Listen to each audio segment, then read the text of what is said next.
My name is Joseph Alexander. Say the whole thing.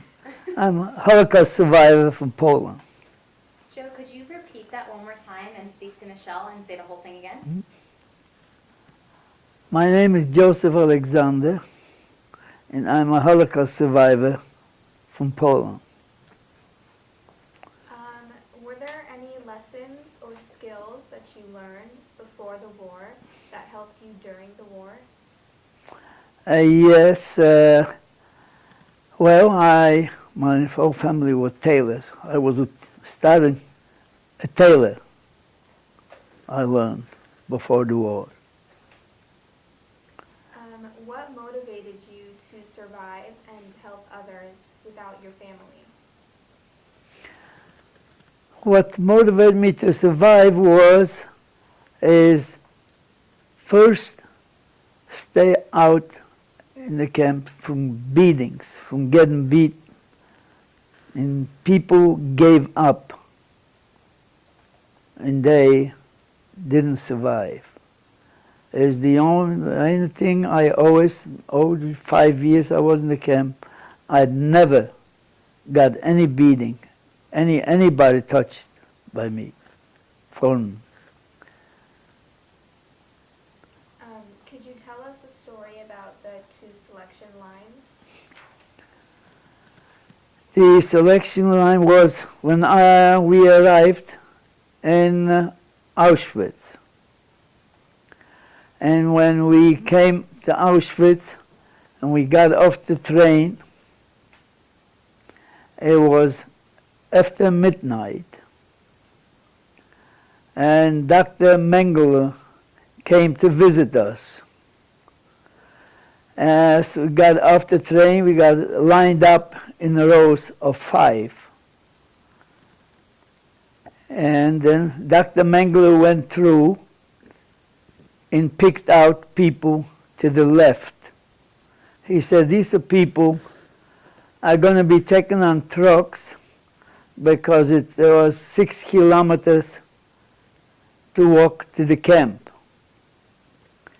So the people he picked out was sick people, old people, and young kids. And he picked me out too. But when I came over to the left, I didn't like the surrounding of the people. Because when I came to Auschwitz, I was already in 7 camps. In every camp I went to, I always tried to get into work, any group to go to work with the biggest, the strongest man. So when he told me to go to the left, and I looked around, I said, I don't like to be with these people. And my luck was, it was late after midnight. So when Dr. Mengele went further down, I ran back to the other side. Next morning, we found out that the people on the left were taken on trucks, but they went straight to the crematorium. So then I walked to the camp, to Auschwitz. We went, there's 2 Auschwitz. Auschwitz, main Auschwitz I, and Auschwitz II, which is Birkenau. So I went to Auschwitz I, I got a shower, and came out of the shower, and I got a tattoo on my arm here. And from there on, that was my name. I had no name. This is the number that was my name. After I got the tattoo, we went to Birkenau. So we were in Birkenau, and in Birkenau, we walked around doing nothing, but from time to time, they came, they said, we need people to go to work. But we didn't, some of us didn't trust them. So used to hide out and did not report. After a while, I saw Dr. Mengele again. And actually I saw him 2 more times, after this one and one other time. And I got through all right. Then the camp was getting smaller. They didn't bring any more people in at the time. And they kept taking people out. So one time, they said they need tailors. So I reported. And right in front of me, they just cut it off. You go back, we don't need any more. So I remained in the camp again. A short time after this, they said they need people to go out, but they never tell you. They didn't tell you where you were going, for what. But they said they don't want any Polish people, only people from Hungary or Greece, Italy, and any other country but Polish. But in the end, they were short about 300 people. That's what I was told. So they said, now we're going to take some Polish people. So I reported,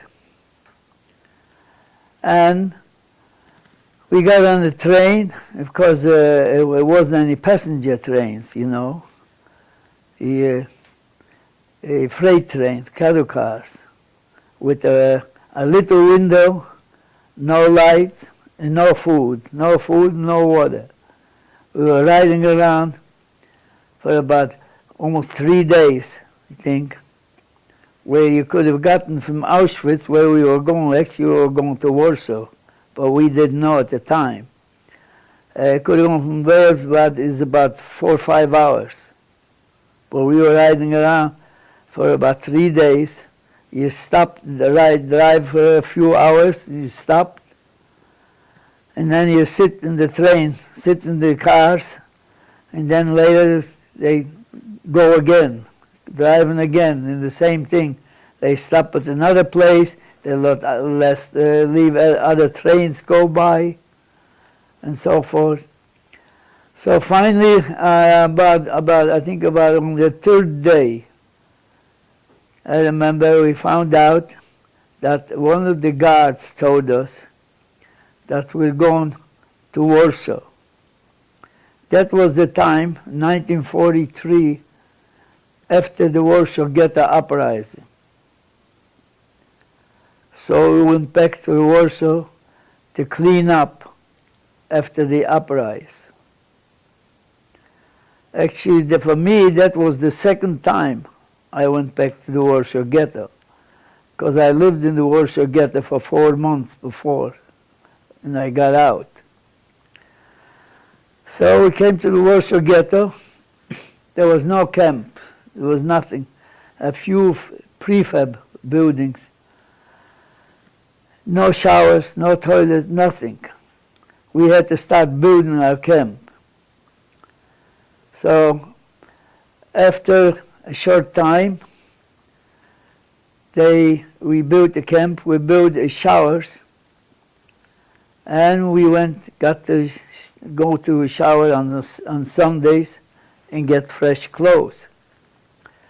But before we got the showers, the clothes we were wearing, the shirt I was wearing, there was no shirt anymore. There were just a few shreds left because of the lice. And then the typhus broke out. So when the typhus broke out, if you reported to the hospital, so that was the end of your road. Anybody reported never came out of the hospital. I had the same thing with the fever, but I didn't report. And what we were doing there is taken down the bricks from the walls, the remaining walls from the burned out houses, and took down the bricks and cleaned them up and stack them up in big stacks. So when I got the temperature, I was behind the stack, sitting to get over the temperature. So I got through the typhus. Then at one time after this, the Polish underground started to liberate the camp. Excuse me. So they were, excuse me. Would you like some water? Okay, no, I'm You're okay. good? So they were fighting all night, and they were unsuccessful. So the next morning,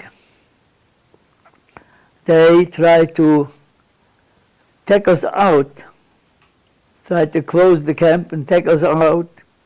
So we had to walk, not just walk, you had to probably jog to get out of town, because they were afraid that we're going to get attacked in the city. So after we got out of town, we started walking, and we walked for about a half a day or so, and we came to a field where we stopped on a field. It was a field where farmers grazed the cows. The ground was a moist ground. So at that field, during the night, in the evening, during the night, we, whatever that you have, a knife, a spoon, a knife, any means, you can dig up some mud. So we dug up some mud and squeezed it through a black to a little cloth to get some little water. So the next morning, we start walking again. How long did you go without drinking water before that? Sometimes you go with days without drinking, because on the train, we were riding on the train, they didn't give us any water. They didn't have any food or water. So did you do it alone, or were you with someone? No, I wasn't alone. Whoever was in the car did the same thing. Were you hesitant to drink the water? We didn't get any water to drink. Were you hesitant to drink the water from the mud? Oh, from the mud, that was okay.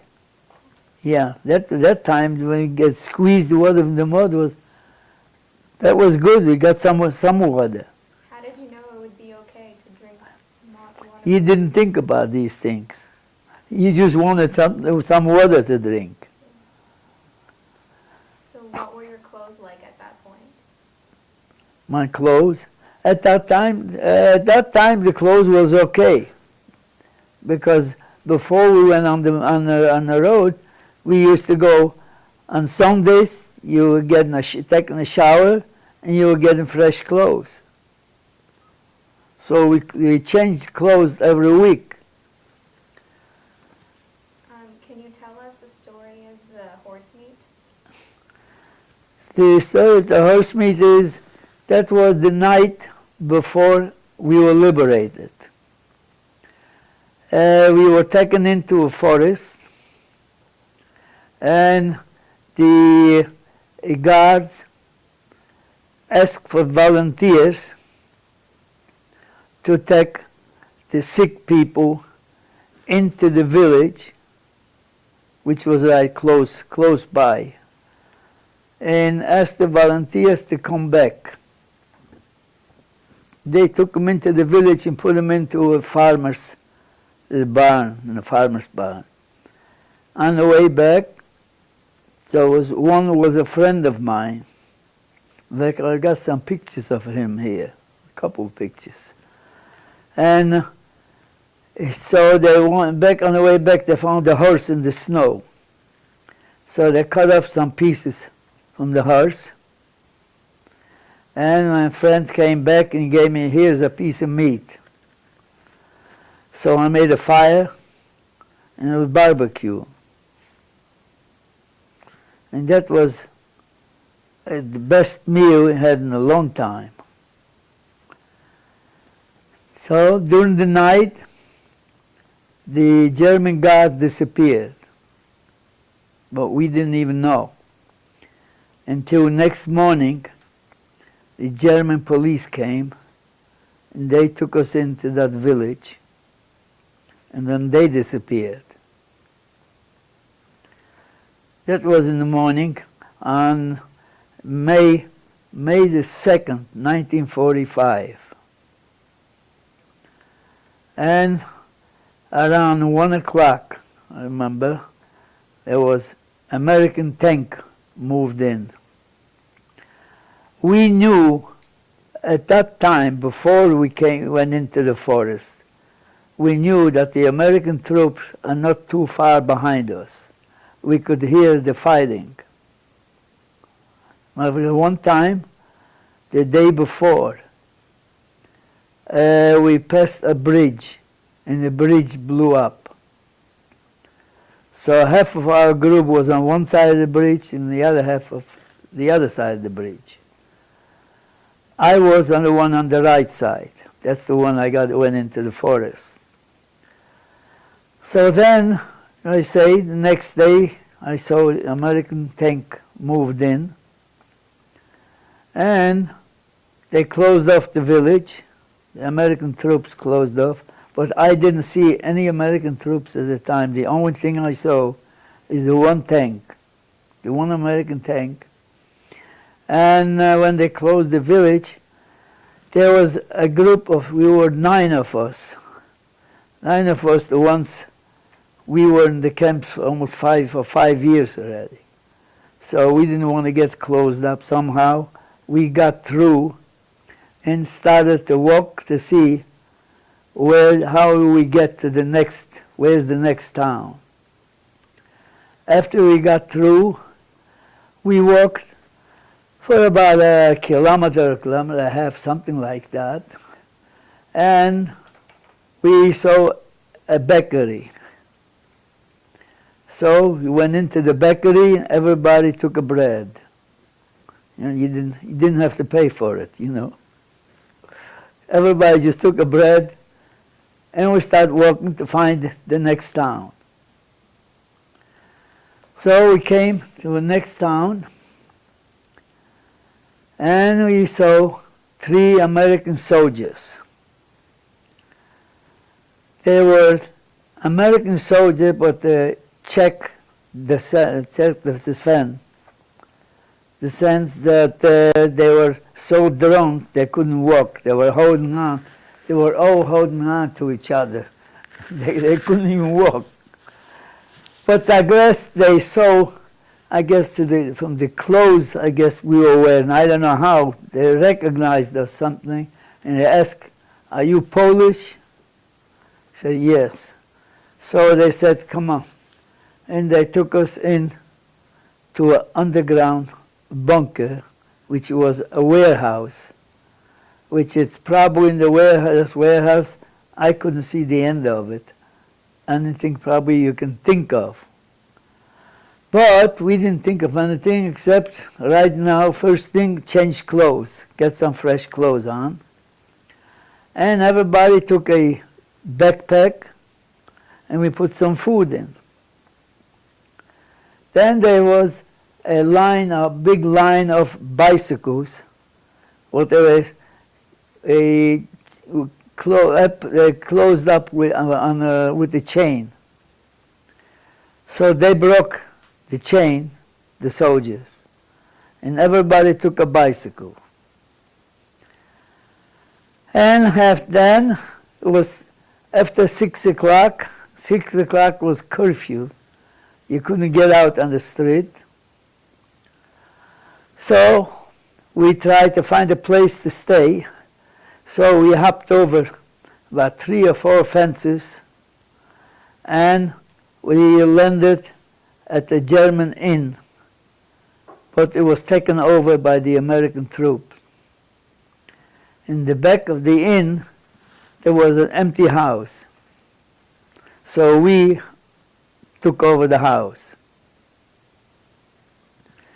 So we stayed in this house, and the next day, of course, you had to go out and get some food. You had to go get food and things. So actually we were living there for about 2 weeks. And they said, everybody who lives outside the camp has to move into the camp. Because actually I didn't mention that the people, when the American troops came in with this, when I saw that tank, they took the rest of the people into that city. And there was an Air Force base. They established a DP camp. So then after 2 weeks, anybody who lives outside the camp has to move into the camp. So then we moved into the camp, and we were taken back to Munich, to another DP camp. It was a big DP camp. And then you took there, and you were free. I mean, you wanted, you could stay at the camp, and if you don't want, you could go any place you want to go. What you do. So a few people of us, my friends and I, we decided to go back to the last camp where we were, and that was Landsberg, called Landsberg am Lech. But when we came to Munich, at that time we had the Jewish Haganah, that was the Israeli army, was fighting with the British against Germany. They came through, and they asked if anybody wanted to go with them. So we were, I think, either 10 or 12 of us. We said, where we want to go. So they said they're going to Belgium, and on the way back, they'll pick us up. But they didn't come back this way, so we were never picked up. So then we went back to the town, the Landsberg. That was my last camp before liberation. From there we had to go back on April 28, 1945. Oh, there were 12 sub-camps from Dachau. They all had to go back to Dachau on that day. And we all went back. So then, after that, I went back there, but I didn't want to live in the camp anymore. So we went there, and Landsberg was one of the largest DP camps in Germany at the time. So we went to the camp, we registered, they gave us a room, but I didn't want to live in the camp. So I moved out about 7 kilometers from the city, from Landsberg, to a farm. And I lived in a farmhouse. Joe, can we pause for just 1 minute? Yeah. One of our cameras is dying, so we're going to switch a battery. Yeah. Okay. Does anyone want to, we can restructure if we need to for a second. All right, ready? So when you were switching lines in Auschwitz, had you seen anybody do this before? No. Were you afraid to do it? I was afraid. I hoped that nobody, the guards, anybody sees me. Because if that would have been daytime, I don't know if I could have done it. At But- that moment, oh, sorry. Yeah. Well, All right. At that moment, did you know the line was going to the gas chambers? No. No. I just didn't want to be with the type of people who were there. Did you ever lose your faith during the war? No. No. Did you ever find out what happened to the rest of your immediate family? No. I don't, except the only one I know is I had a younger brother. He was 12 years old, that he was taken from the Lodz ghetto. We were told that he was going to Helmond on a truck where they were gassing people in the truck.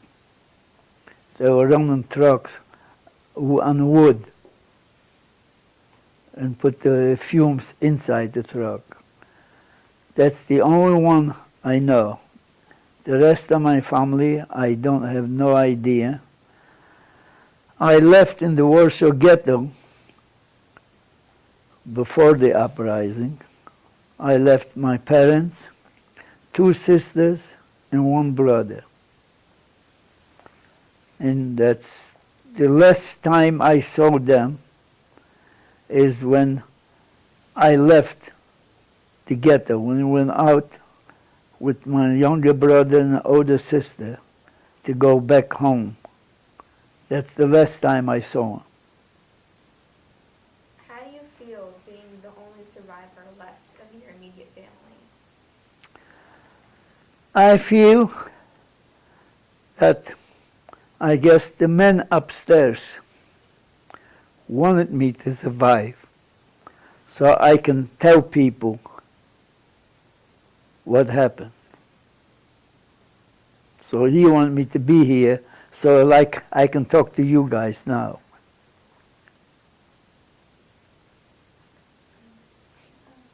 Is that so cool? Ben, do you want to jump Right in? there. Okay. Thank you, Joe. Because we kind of got to it? Yeah, but maybe like a little bit more. We're going to switch interviewers. Ben is going to be your interviewer now. And if you can another hand, that would be great. So just, again, another reminder, and it's probably even more distracting on this side now because you have 2 cameras here and 1 Oh. camera here. But Yeah, that's I mean, Keep yeah, your eyes- just turn around a Oh, little wait, this no, way. no, Turn, keep just keep it- your No. chin the same. Yeah. Yeah, no, Yeah, so you're- Let's get back. Yeah, let's move it back a little bit. 'Cause I you don't wanna want- keep You had it the Drink same more water. angle. oh, I see. I see there's the mark. Yeah, okay. It's very Great. particular. Yeah, okay. Guys are good? Great. Yep. Sound So just rolling, hold on. keep, Make sure. Yep. Okay, good. just keep focused on me and on the cameras, even though Yeah. it's pretty distracting. I tried it earlier today, but it's hard to keep Okay. your eyes on me. So going back to your struggles and staying alive, you talked about how you never lost hope. What do you think really kept you motivated to continue going? You saw a lot of... What kept me going, I never lost hope, is I've been asked by a lot of kids when I talk to the schools. A lot of them ask me, why did you ever lose hope? Why did you ever give up? I said, no, I never gave up. And I keep telling him, I always said, I hope that tomorrow will be a better day. Lovely. I'm going to go a little bit into your family now. So you said you had 5 siblings. What were the names of your siblings? Shalamas was my older sister, one I have the picture on. The second was was my brother, Yosef Zalman, which I took his name, Joseph. Then I had a sister, Esther Sarah. And the one who was the one above me, the oldest above, was Malka Leah. And my young brother was Isaac.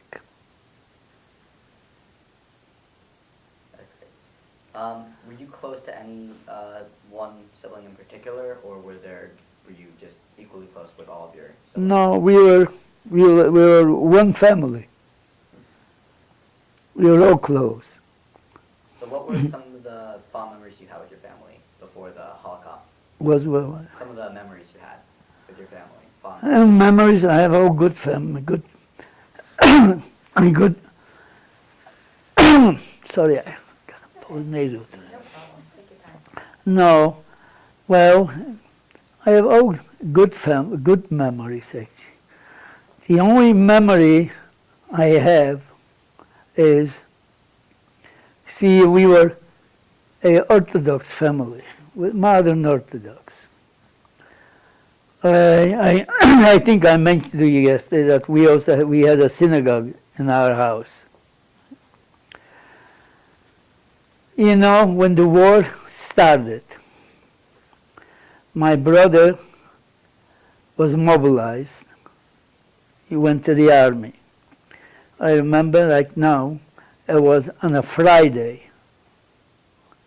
And we were unloading. My dad came back a day before, came back from Lodge where he went to buy merchandise. And we were unloading a truck with the merchandise, and he got a telegram to report to the army. That was on Friday. And he went to the next town where we lived. You know, so the next day was Saturday. Saturday, after going to the temple, the synagogue, I went on the outskirts of town, and I got on a bus and went to see him off, see my brother off to the next town. So I went to the outskirts so nobody could see me. So I went to see him. He went with him. Me. He went. The army. They went out out of town to a forest They got sworn in, and they were dismissed. So the brother and I went to town, and I remember I bought some stuff for him. Together we'll go away. I think I gave him some money. So, and then I went home. Somehow, I don't know who told me or what, got to my father that I went, you know, on a Saturday, went on a bus. So I came back, and I was told that my dad knows about it. I was afraid to go home. I waited until everybody was asleep, until I got home, because I would be punished. So I'm just trying to show you the life we had. And before the war, I belonged all my sisters and brothers, we belonged to a Zionist organization, the Chalutz, which is a pioneer. So. And when I was 10 years old, or before even, everything was for Israel, striving to go for Israel. We used to sell stamps, fill out books, get money to send to Israel. So my brother was in a kibbutz in Poland for 6 months to get a visa to go to Israel. But you know, at that time, the British had called a Balfour Declaration, which he gave out the certificates to go to Israel. But when he went through the kibbutz, he cut the quota in half.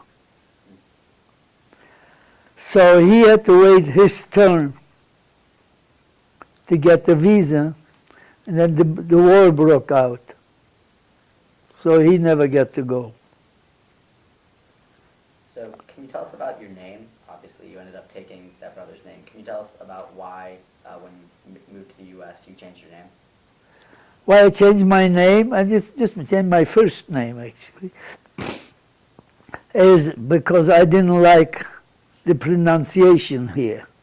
My name is Idel, and they call me Ido. So I didn't like it. So that's why I changed my name when I became a citizen. I changed my name and took my brother's name. To you, did that hold any significance that you were taking your brother's name and you were starting this life in the U.S.? Did it hold any significance that you were living with your brother's name? Yeah, it was a big significance to me. It at least keep his name alive. All right. So first, we got a shot of his tattoo, correct? Great. Do you want to get one more? Sure. Do you have any more questions? No. I mean, that's the question. We just wanted to get some pictures of you holding some of the photos. So. Could you show us some of your photos and explain them as you show them, and then Yeah. We can bring them to you. Yeah. so that we can have you on the shot. And please don't. Oh, the black. Yeah, let's start one at a time. We'll do. Yeah. And if you'd like to pick a couple, and then I don't know if you want the whole box. That's or- okay. Okay. No, you don't need the box. Take this I can out. take this. Okay. Yeah. Okay. That's good.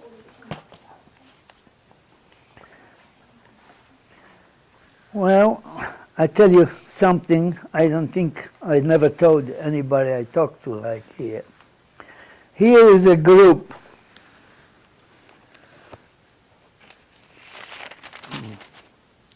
A group of people you see here. This is a group was after the liberation, after I was liberated, when I lived in Germany. There were DP camps, and there was a one where I lived, in the area, there was a DP camp for children, young people, I guess, like you, I mean, actually, teenagers, a youth camp. One day, they said 2 of the boys disappeared.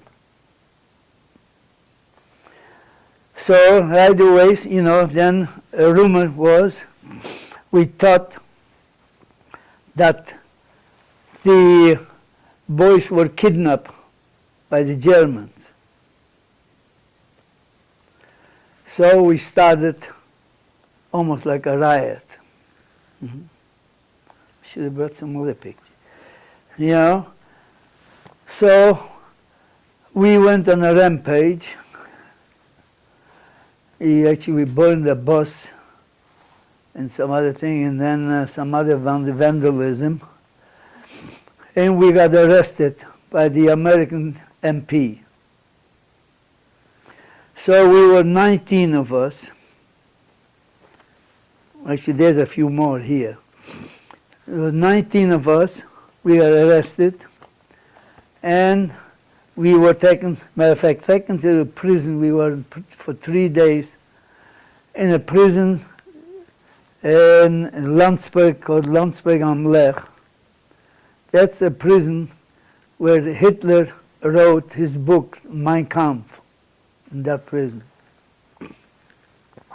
We were there 3 days, and then we were taken to another town, Augsburg, and we had a court-martial. Anyway, we were convicted of 1 year in prison. So we were sent to a prison called the city of Bayreuth. But the agreement was with, I guess, the Jewish community there, that our sentence was, we were going to work.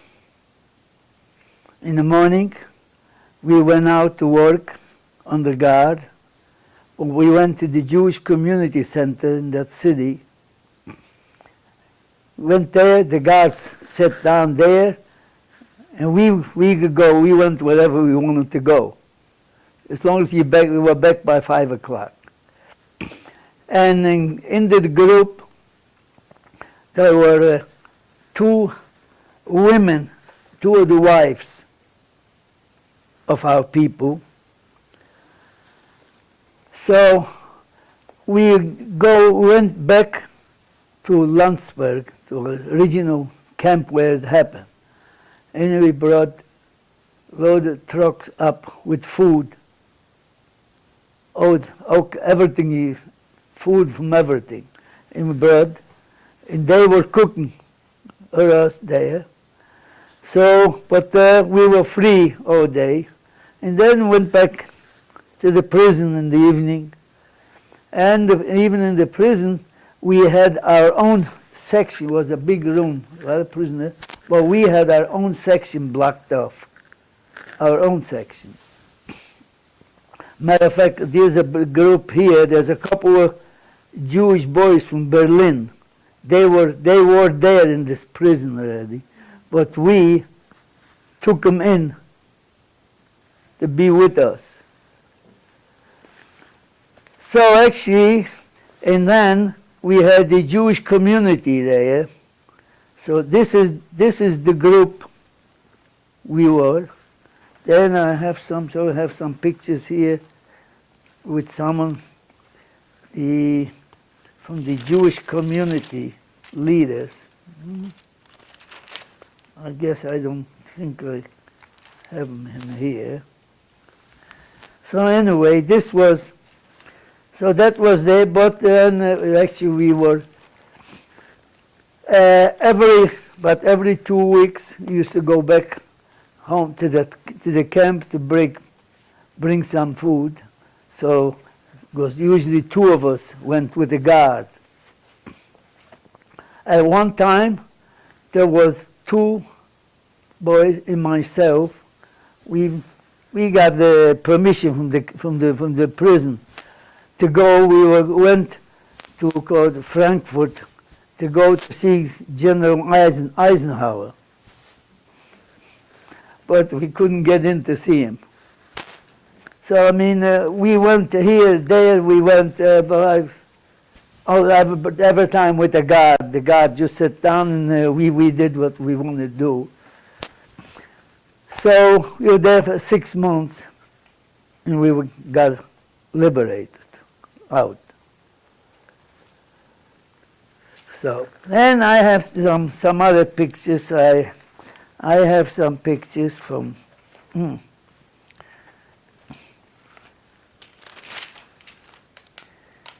Different with different friends.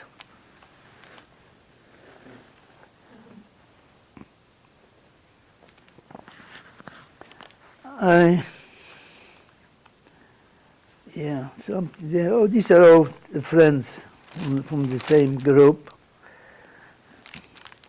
Here's some pictures of my car. Yeah. Do you know where the book was made, or how was it made? What? The book. The book? Yeah. When did you make the book?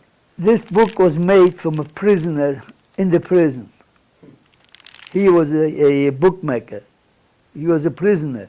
So he made everybody a book, you see, with our name on it.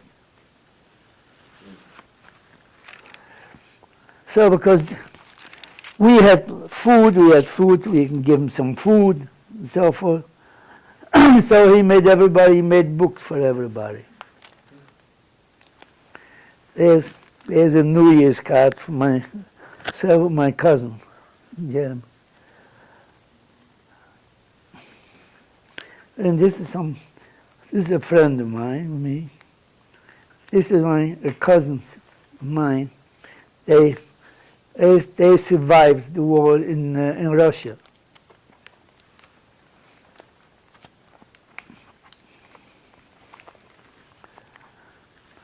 There's a picture from the village where I lived, in the farmhouse. These are all people.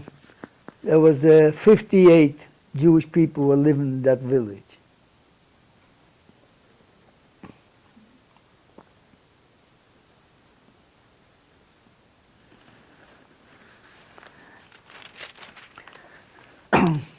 This is a friend of mine from the camp. I don't remember if I told you that when I went back to Poland. And was told you, this is the friend I went with him. When he came to this place, to the apartment where they lived, and he found two sisters who survived in Russia. That was him.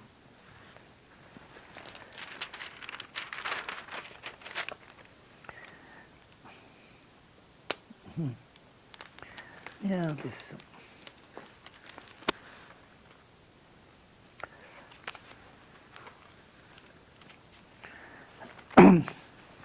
There's some other group of people from the village.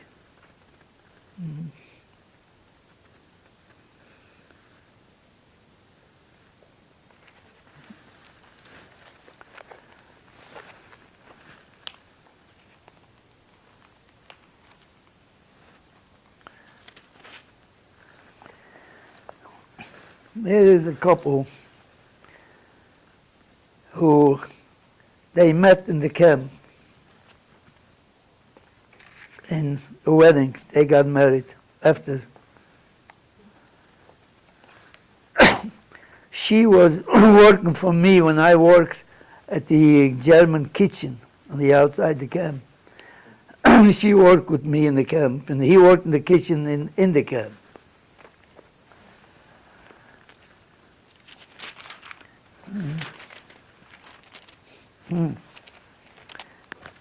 Here you can actually see being the tailor. See at the sewing machine.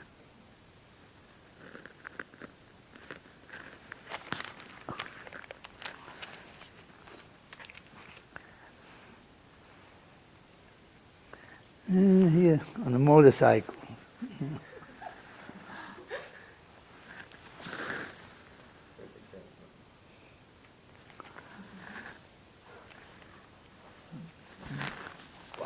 I got one here somewhere on the motorcycle with my friend.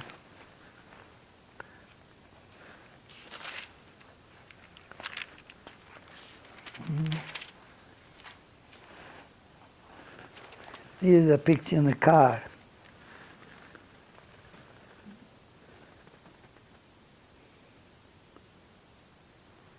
The car, and this is my cousin in the back window.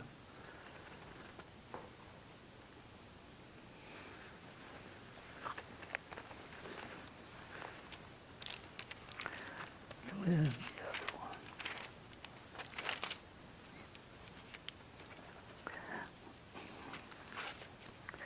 There's some other.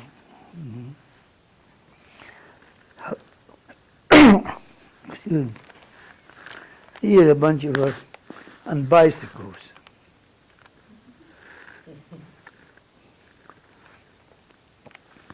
Matter of fact, this on the bicycles here is this man right here at the end here. I spoke to at the Holocaust Museum here. It's about 2 months ago. And there was a couple here from England visiting there with her daughter, visiting their daughter. And they saw it on the internet that I'm going to be speaking there. And I gave the name of the town, a name of the town I was born.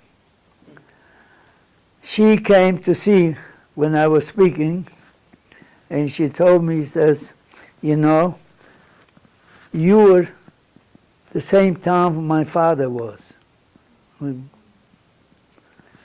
Her father was a friend of mine from home, I mean, from since we were kids. And I went to see, when I came to the United States in 1949, came in May, and they came a year before.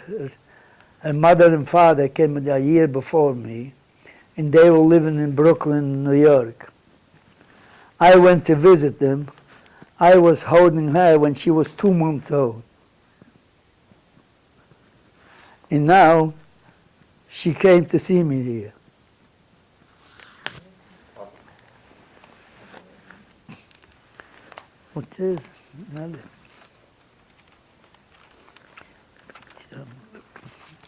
Yeah.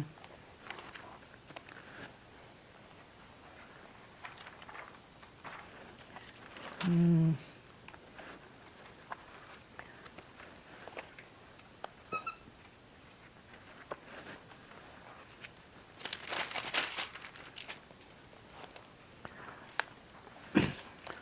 Looking for one picture here.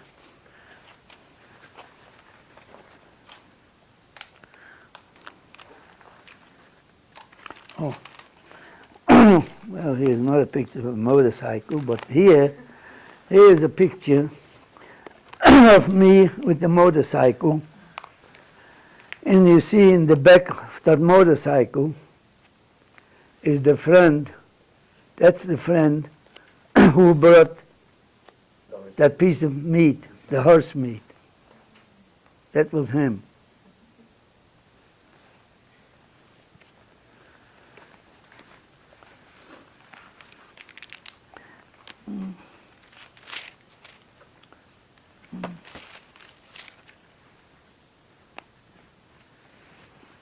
That's the bicycle.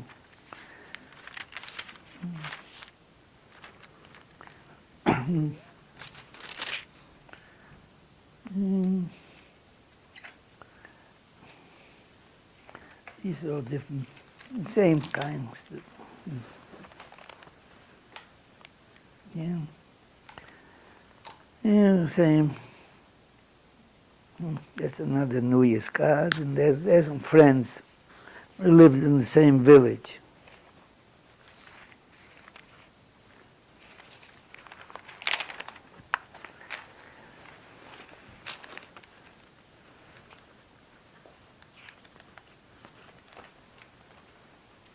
Joe, if you'd like to, you Yeah, can show some I of the think, stuff from here too. yeah, Do you want so- to switch? I can Yeah. flip book. We have the box for it. And then any of the documents you think from there. Yeah. This leaflet back here. This is an incredible, That's okay. awesome. This is an incredible scrapbook. Yeah. Did you get this? Look at this, look at the dates inside. Yeah, this is very white in here.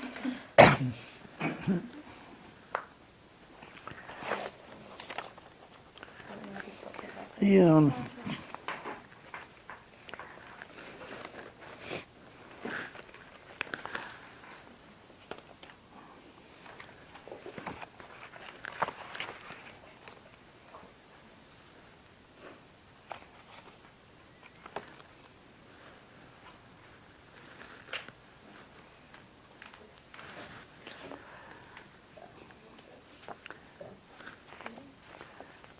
There's some pictures here.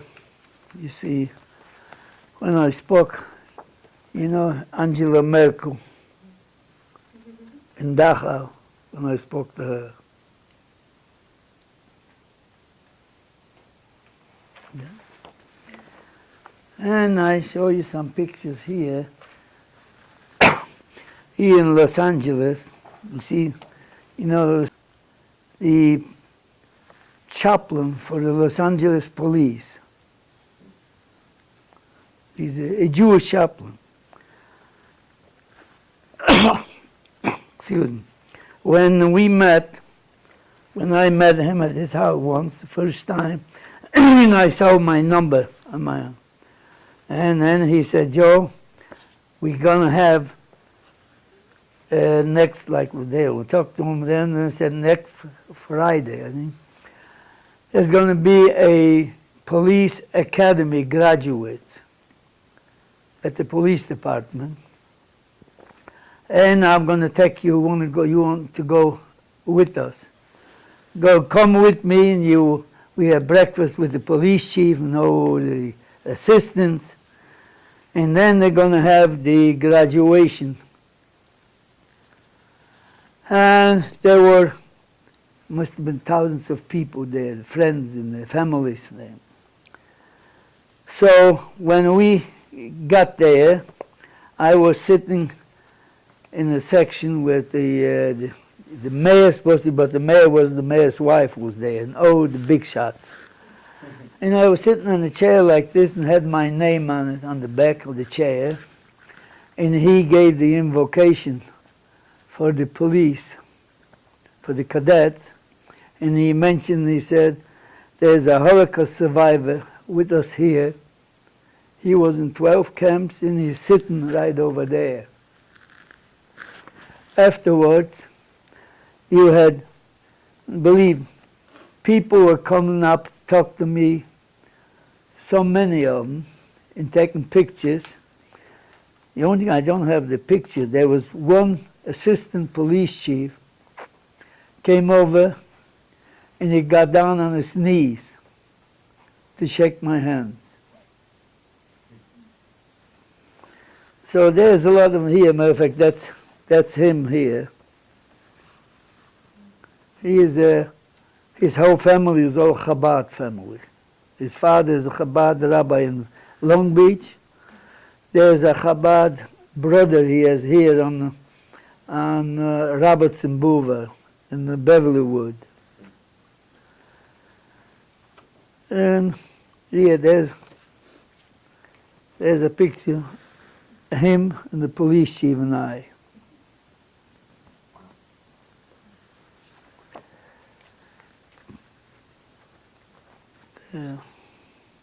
Yeah, there's another assistant chief.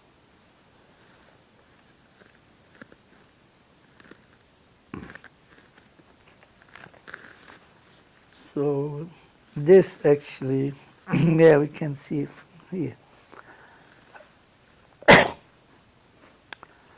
Actually, you can see the back of the head. That was the mayor's wife right here, and I was sitting right in back here.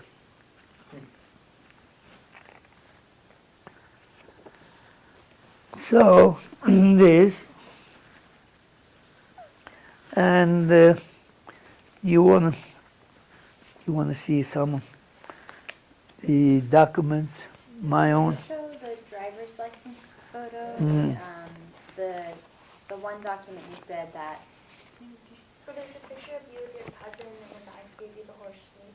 Oh yeah. Is it a cousin or a friend? The It's one, the it's three the of cousin you. and Yeah. the friend. Yeah. Yeah, I got That it. would be great. Yeah, I got it right here.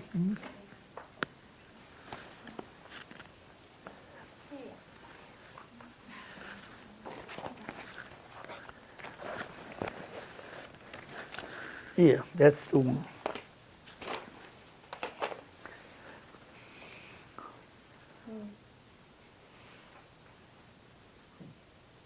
Perfect. Thanks.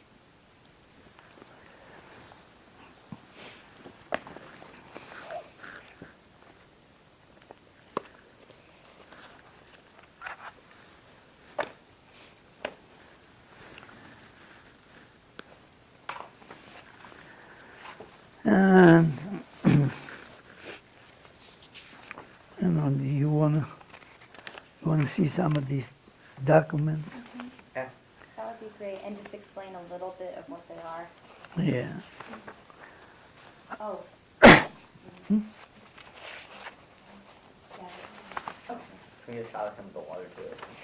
What about? Do you want? We can show the documents that, those ones, yeah, from Dachau. Yeah. And then, do you want to get a closer shots of that? Oh,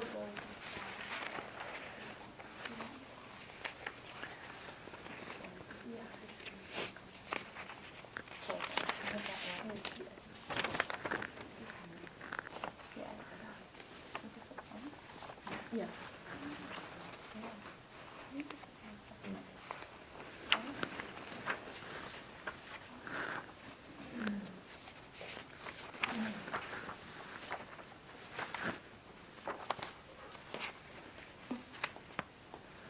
So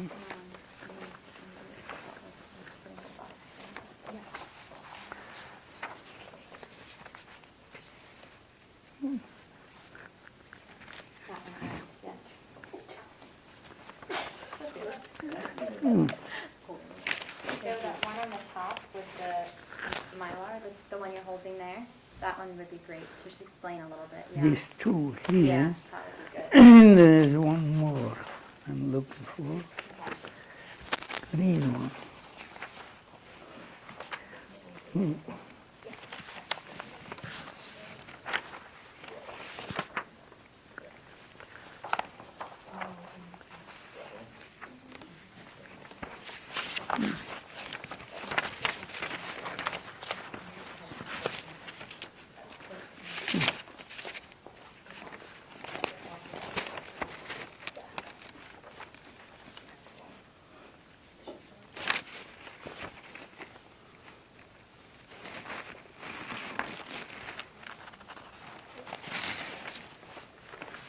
Do you want me to take the folder and then you can Yeah, show? I'm looking for one, another one. Not this one. Okay, no, I have this. You've got there. I want this one, I have this on the back. But there's one, Is it a photograph? green one. Oh, not this one. Yeah, Okay. okay, those are the I can three. take these and get out of the shop here. This one, mm,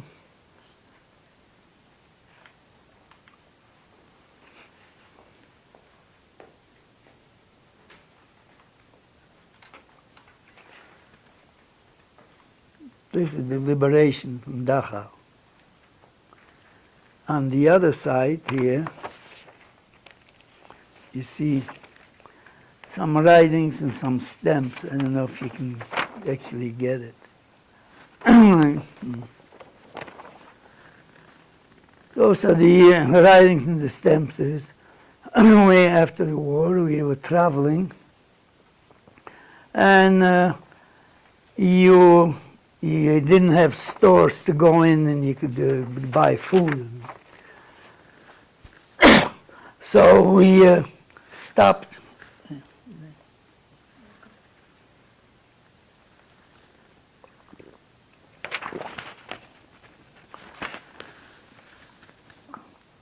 So we stopped every village or every town to the mayor to get some stamps.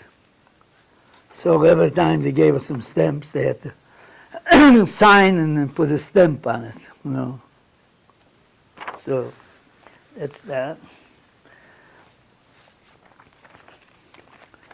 This is when I told you after I was liberated, when we went back to Munich, to the camp in Munich.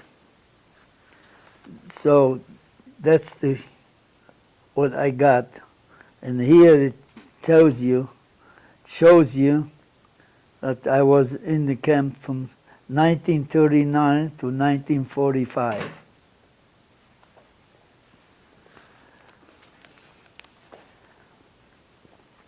And this is this was some. Yeah, that was the camp when I said that I registered, but didn't want to live in Landsberg.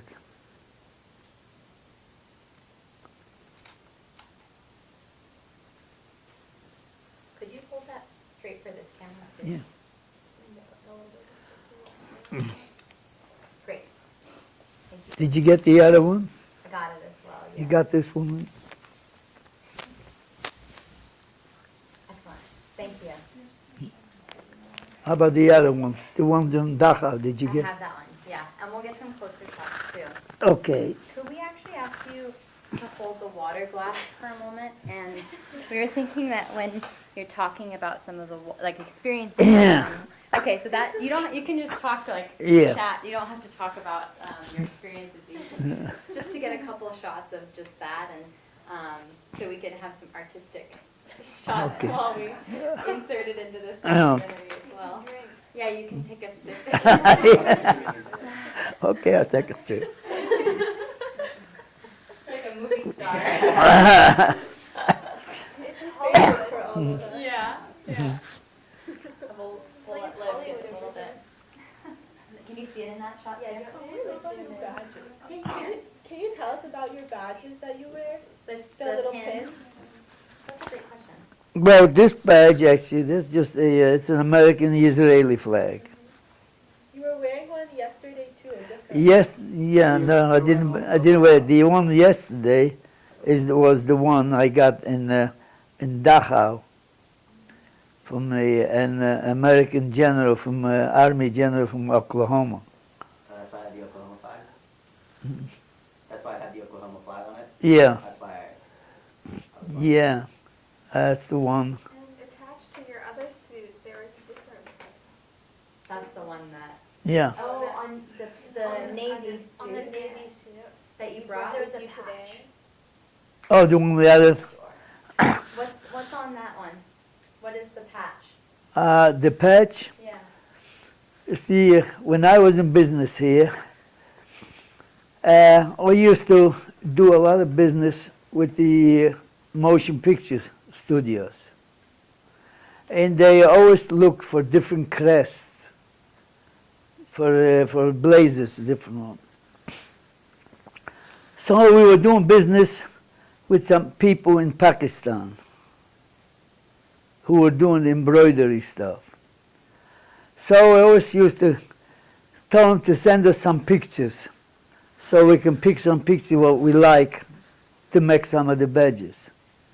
So one time they sent us pictures with this crest with the Jewish star on it. So I ordered these. So we used to sell these here, so I took one for myself. It's very sharp. I like it. Well, does anyone have any other questions for Joseph? I think we might be completed. We might call it a wrap, as they say. Yeah. Okay, thank you so much, Joe. You're welcome. You can take that here. Let's make sure you get all of your Yeah, I got it. documents. Okay, Okay. perfect. And do we think we got you? I think so. Okay. Yeah, I got everything. Excellent. And we have some of the photos of your documents Yeah. scanned as well in our archive, so we can use those Yeah. as well. Actually, maybe you want to take Take some of pick these some ones. of these there. So what I Then might you got do all is the bring them into the you got light. lots of like Yeah. a lot of the these documents, a lot of them in there. Yeah, so we won't film the ones we already have. But if there's any, because these are blown up a little bit.